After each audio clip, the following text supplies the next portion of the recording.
ঈদের সময় কিন্তু এই পিঠাটার প্রচলন একটু বেশি, কারণ এটা শুকনো পিঠা আর সংরক্ষণ করা যায় ফ্রিজ ছাড়া 1 সপ্তাহের মতো। সকালবেলা সেমাইয়ের সাথে খেতে এই পিঠাটা কিন্তু দারুণ মজা।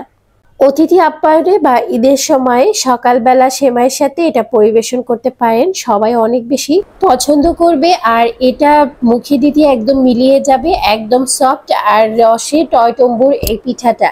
হ্যালো এভরিওয়ান, আসসালামু আলাইকুম। কেমন আছেন সবাই? সবাইকে ওয়েলকাম করছি আমার ইউটিউব চ্যানেল এবং ফেসবুক পেজে। আশা করছি আপনারা আলহামদুলিল্লাহ সবাই ভালো আছেন।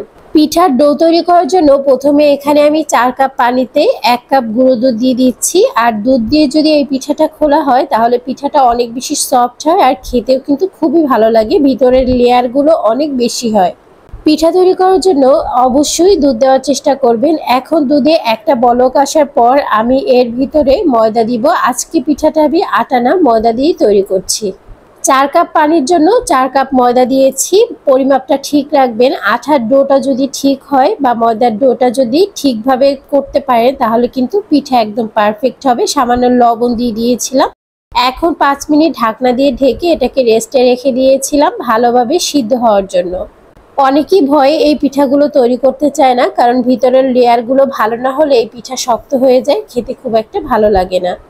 এখন আমি পিঠার ডোটা উঠিয়ে হালকা একটু মথে নিয়েছি, ঠান্ডা করে নিয়েছি। তারপর এখানে আমি ডিম দিয়ে দিয়েছি। অল্প একটু আটার জন্য একটা ডিম আমি অল্প একটু মথে দেখাচ্ছি। আমি মোট 3টে ডিম নিয়েছিলাম পুরো 4 কাপ আটার জন্য বা ময়দার জন্য। এরকম সুন্দর একটা মিশ্রণ করতে হবে, আর মিশ্রণটা কিন্তু ডোটা আর কি সফট হবে এরকম। অনেকগুলো পিঠা তৈরি করে নিয়েছি। ছোট একটা লেজি নিয়ে হাতের ভিতর গোল শেপ দিয়ে চেপে চ্যাপটা করে তারপর পিঠাটা তৈরি করে নিয়েছি। আর এখন আপনাদের সুবিধার্থে পিঠার ডিজাইনগুলো একটু দেখিয়ে দিচ্ছি। খুব সহজে একটা চামচের সাহায্যে ডিজাইনগুলো করে নিচ্ছে। আজকে পিঠা তৈরি করার জন্য কোনো সাজ ব্যবহার করছি না, আপনারা যে কোনো ডিজাইন তৈরি করতে পারেন। আমার কাছে এটা খুব সহজ লেগেছে, হাতে কম সময় ছিল তাই আমি এই ডিজাইনটাই করে নিয়েছিলাম। একটু পুরো রাখতে হবে, তাহলে লেয়ারগুলো খুব ভালো হবে। এক এক করে সব পিঠাগুলো আমি তৈরি করে নিয়েছি আর কতটা সুন্দর লাগছে দেখতেই পাচ্ছেন। পিঠাগুলো ভাজার জন্য তেলটাকে আমি হালকা গরম করে নিয়েছি। অনেক বেশি গরম করা যাবে না, চুলার আঁচটা একদম মিডিয়াম লোতে রেখে আস্তে আস্তে করে পিঠাগুলো সময় নিয়ে ভাজতে হবে। পিঠাগুলো উপর দিকে ভেসে উঠেছে, এক সাইড কালার হয়ে গিয়েছে। এখন আমি উল্টে দিচ্ছি। আর অন্যদিকে আমি শিরা তৈরি করার জন্য এখানে আমি 2 কাপ চিনি নিয়েছি। 2 কাপ চিনির জন্য আমি 2 কাপ পানি দিয়েছি। শিরাটা অনেক বেশি ঘন হবে না, একটু চিটচিটে শিরা তৈরি করতে হবে। শিরা অনেক বেশি ঘন হয়ে গেলে সেটা জমাট বেঁধে যাবে আর পিঠার ভিতরে কিন্তু সেটা সোপ করবে না, খেতেও কিন্তু ভালো লাগবে না। শিরার একটু সুন্দর ফ্লেভার আনার জন্য এখানে দারচিনি আর এলাচ দিয়ে দিচ্ছি। এটা একদমই অপশনাল, আপনারা চাইলে এটা স্কিপ করতে পারেন, তবে দিলে সুন্দর একটা স্মেল আসে, খেতে কিন্তু অনেক বেশি ভালো লাগে। শিরাটা এরকম এক তার যখন হয়ে যাবে তখন শিরাটার ভিতরে পিঠা দিতে হবে। পিঠাগুলো ঠান্ডা রাখতে হবে, শিরাটা ফুটন্ত গরম রাখতে হবে।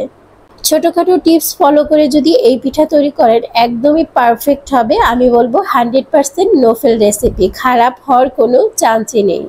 পিঠাগুলো সুন্দরভাবে আমি এখানে এক একটা পিঠা 2 থেকে 3 মিনিট রেখে দিব, যাতে এই শিরাটা এগুলো একটু খেয়ে নেয়। আর উপর থেকে সুন্দর করে একটু শিরা দিয়ে দিচ্ছি। পিঠাগুলো অসাধারণ হয়েছিল, অনেক বেশি মজার হয়েছিল আর ভিতরে একদম রসে টয়টম্বুর ছিল।